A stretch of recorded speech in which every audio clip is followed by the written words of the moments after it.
Hi everyone, and welcome to the third and final video of my senior project on the topic of junk forensic science. In today's video, we're going to kind of bring together the first two videos and talk about junk forensic science as a whole and what's being done about it. Junk forensic science. In the first video, we talked about Keith Allen Harwood over here. We talked about how his case utilized an invalid forensic technique that has been since outlawed that put him in jail, and how he was exonerated through DNA. In the second video, we talked about Joanne Parks and how false expert testimony or invalid expert testimony led to her conviction, and how because of the issue of expert testimony, she is still in prison today. If you haven't already, I recommend you go watch those two videos just so you can have a little more background on these two ideas. And now we're going to get into it. Now, junk forensic science, the term junk science is a general term describing any type of scientific research or evidence that is invalid and not backed by the scientific community. And certain aspects of forensic science, such as the bite mark analysis, are a perfect example of junk science. It has been outlawed in many states, although some states still haven't. It's usually not used because of its invalid and misleading ideas.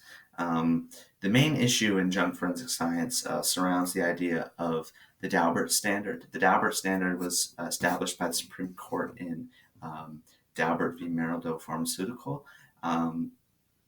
This Supreme Court case decided that the judges presiding over cases were who were going to decide which evidence was admitted into a trial. In terms of science, that's a big issue because judges are not scientists. Although they can have some scientific knowledge, they're not always aware of the advancements and changes that come with science because it's ever-changing. Forensic science is ever-changing. Every day there's new techniques, new advancements, new ways of analyzing DNA, new ways of analyzing other things.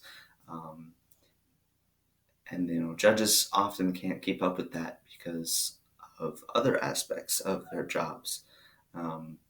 But many states, such as Texas, are trying to improve the idea of junk science and get rid of it in a way.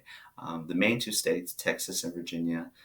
Texas was the first one. They're considered the pioneer in junk science as they established the junk science writ. And Virginia is a new player on the stage. In April of 2020, Virginia passed a law similar to the junk science writ.